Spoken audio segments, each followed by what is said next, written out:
The other big change is the construction of dams as part of the Central California project, the Trinity Dam and the Lewiston Dam. What these do is they just divert a very large percentage of the flow from the Trinity River over into Central California, which then flows down. This was quite controversial. It removes an enormous amount of water from the Klamath River system for the benefit of Southern California. So, just to sum up, so here's the question: how do we figure out how do we use the water? How do we actually allocate it? And so, just a few brief things about that to finish up. If you look at Western water law, which was originally developed in California, in Colorado, and then spread to other Western states, they have a different kind of water law here than we do in other parts of the United States, and that is what's called prior appropriation. And it's very simple: first in time, first in right. And so what that means is folks who move in to the Klamath Basin, those who made use of that water, they were the ones who then had priority use of that water. It's whoever is first. This is the way the law works in the West. Now, what has made this different and has, shall we say, made this somewhat more controversial or more complicated in recent years is that as a result of the 1864 treaty with the Klamath tribes, there have been a series of decisions called the Adair decisions, or Adair 1, Adair 2, Adair 3. It's kind of like Die Hard, you know, that keeps coming back, you know, it's sort of like a Hollywood thing over and over again. And in those three decisions, what we see is a recognition that the tribal water rights that were assumed in that 1864 treaty are still inherent in the tribes, and in particular, it recognizes the time that Jeff talked about. How long have the tribes been here? Well, they've been here an awfully long time, and the legal term for that is time immemorial. I love that. It's so far ago we can't even remember how long it's been. And so what this means is that then those rights, the tribal rights, then have to be resolved alongside the rights of those folks, the Europeans who arrived later. The other thing is that there's a couple, in addition to water rights, there's a couple of other things that dictate what goes on with water in the basin. The first of these is the Klamath River Basin Compact. Folks in the upper Klamath Basin really didn't like the idea of sending their water down to California. They referred to it as that stinking, smog-generating monster. And so what you see then in the early 1950s is that folks in the basin and get together and say, we want to figure out a way to make sure this does what happens going to happen in the Trinity doesn't happen to us. And the result is the Klamath River Basin Compact. It's an interstate compact. It's between the federal government, the states of Oregon, and California. And what it does is it was really designed to prevent water leaving the upper basin. And what it says is that if you take water out of the upper basin, you have to put it back in the upper basin. You can't, take it out and put it in somewhere else. The other significant thing about this agreement is that at the time it set priorities for water use, because one of the worries was that some of that water would be taken out and be used for hydropower. And in that agreement then, there's a list of priorities for how we're going to use the water in the Klamath Basin. And in that list, it says the highest use is domestic use, which is nice. That means I can at least, when I turn on the tap in my house, I'll know I'll get that water. But then the number 2 use was recognized as irrigation. That had the second highest priority. Then recreation, which includes water for wildlife, and then industrial, and finally hydropower had the lowest priority. So you notice here it's like, okay, power companies, people from outside the basin, now this is our water, we want it. Okay, and you can't have it. So that's really what this is about. Now, what's complicated this is that with the passage of the Endangered Species Act, which something I just learned researching this talk, I didn't realize the Endangered Species Act actually dates to 1866. To 1966. The version we're familiar with is from 1973, which strengthened that, but it's actually a sort of older act. And under that act, that is a federal law designed to protect endangered species. And when the short-nosed and lost river suckerfish were listed in 1988 and then coho salmon in 1997, what it does is it then comes into conflict with the Klamath River Basin Compact. Because you notice that in the compact it says that irrigation comes first, whereas the Endangered Species Act says we need to protect species, and in particular we need to protect wildlife. And so what you see here is this is part of the issue, is that sort of those priorities that were agreed to back in 1957 and that were agreed on by local folks, now there's a change in the law, and we have to reconcile those two different things. How do you reconcile those two different views of the law? Right. So, of course, you know, I have to conclude something, right? I can't just talk and have to sum all this up. Here's what I'd like you to take home with you. What is it that, if I ask you, if I give you a quiz, okay, at the end of the quarter, what is it that I want you to know? First of all, it's a pretty complex system. It's not straightforward like some rivers. It's this river upside down. The flows are different. It's a complicated thing. And the other thing is that since the beginning of the 19th century, human beings have really altered that in significant ways. We've done a lot to go into the river and change the way that it works. And in some ways that are familiar to us, things like the dams and irrigation projects, in other ways that date back to the 19th century that we may not be so familiar with. And so the result of that is that if we want to change the way the river is used in the future, because of that legacy of past physical and legal decisions, it's going to be an awfully complicated thing to do. And so coming to some kind of agreement, if we wonder why we have to have these endless discussions and sort of endless arguments, is because it's an awfully complicated thing. We've made this really complicated over the last couple of 100 years, and it's going to take a while to sort of figure out how to uncomplicate things. So, and as I said before, it's an awfully beautiful place. It's just an awfully beautiful place. And so with that, I'll end. Thanks. In 1940, when you said it was, you know, the 2 counties that were industrialized in Oregon, what was the population comparisons? You know, from Klamath to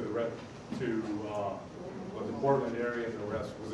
Did it have a high population compared to the rest of the counties? Yeah, this is the other interesting thing, is that in fact at that time the city of Klamath Falls was the 4th largest city in Oregon, and only Portland, Eugene, and Salem were larger. And in fact, Klamath in the early 1950s, Klamath actually came pretty close to being the 3rd largest city. And so part of it was that the rest of Oregon was smaller. What's happened since then, since the 1950s, is that the population of the other parts of the states have grown, and Klamath Falls has not grown as much. And so what you see today, for example, Klamath Falls is not even in the top 10 list of cities in Oregon. I can't remember, it's either 11th or 12th. I don't know if any. It's Interstate 5. Yeah, I-5 is, it's basically and that's one of the other big decisions. Most people think it was when, what is it that makes the rest of the state grow? And most folks think it's when the interstate came through. In fact, one of the things I learned in my research is that decision to make the main highway run through Medford, that decision was actually made in 1945. One of the interesting things about, if you look at the way history of the American West has been written over the last few decades, is that when people have said, let's look and compare what happened to the American West in the late 19th, early 20th century, and compare that to what happened in the rest of the world. And what people increasingly said is that what happened here is very much like what happened in Africa or in Asia. That is that folks from the developed part, the industrialized part of the world, came here to extract natural resources. And so what we see in this area is that it's big companies, big railroads that came in. It's big firms like Weyerhaeuser to extract the resources. And so what we have, in some ways, is we've had, for most of the 19th and 20th century, we've had an economy that's been highly dependent upon outsiders, outside capital, outside influence. And if you look around Klamath Falls, you won't find a lot of really big houses, right? That's because the people who made most of the money on the Basin live somewhere else. They live down in the Bay Area. They live back east. And so, and same thing if you look in the other parts of the Basin. And one of the interesting things that you see is in the 1950s, the Klamath River Basin Compact is a really good example of this. This is one of those times when local folks really were able to seize control of their destiny. If you look at that list of priorities, right, it prioritizes things that were important to local people. Irrigation is the most important thing because that's what we really value here in the Upper Basin. And part of what has happened since the 1950s and 1960s, when we really had that control, is now with things like the Endangered Species Act and other kinds of federal controls is that we're moving back from what we had in a more local kind of control to one where outside influences, particularly federal and state influences, are more important in the basin. And so that's one of the, so anyway, so that's, and I should say, that's entirely opinion on my part. That is, you know, like I said, I'd be happy to say that that's very arguable. That's just my interpretation. That's nobody else's opinion. Our next speaker is John Hicks. He's Chief of the Planning Division at the Bureau of Reclamation for the Klamath Basin Area Office. He has been for the past 5 years. And like Jeff, he's done a lot of things, and most of it involved reclamation as well as working for the Oregon Department of Transportation.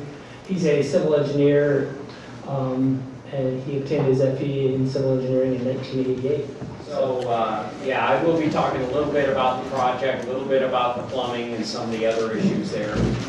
As you can see, Congress did pass the Reclamation Act 1902. With that, they created the first reclamation project, which was the Truckee-Carson or Lahontan Basin. The second one created was in 1905, which was the Klamath Reclamation Project. It's not the Klamath Irrigation Project, never has been called that at all. And the reclamation is a particular term used in that because the purpose of the project was to reclaim the lands. And you will see in all of the dams and the other things that we talked about later on weren't necessarily to store water for irrigation. In fact, Clear Lake Dam was constructed to evaporate water and keep the town of Tule Lake from flooding.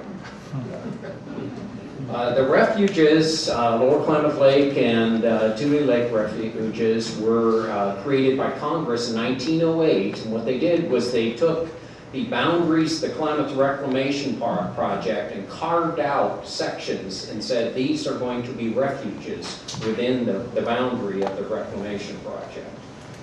The agricultural portion of that was developed on through from 1905, which some of it already existed prior to that. Candra's may even have been there prior to that. In fact, I think Steve would, no. So they were able to develop that up through about the 1960s. It was what we refer to as kind of build out. It really hasn't expanded or gotten any bigger since the 1960s with that. There were very few issues associated with that in the process until the 1990s.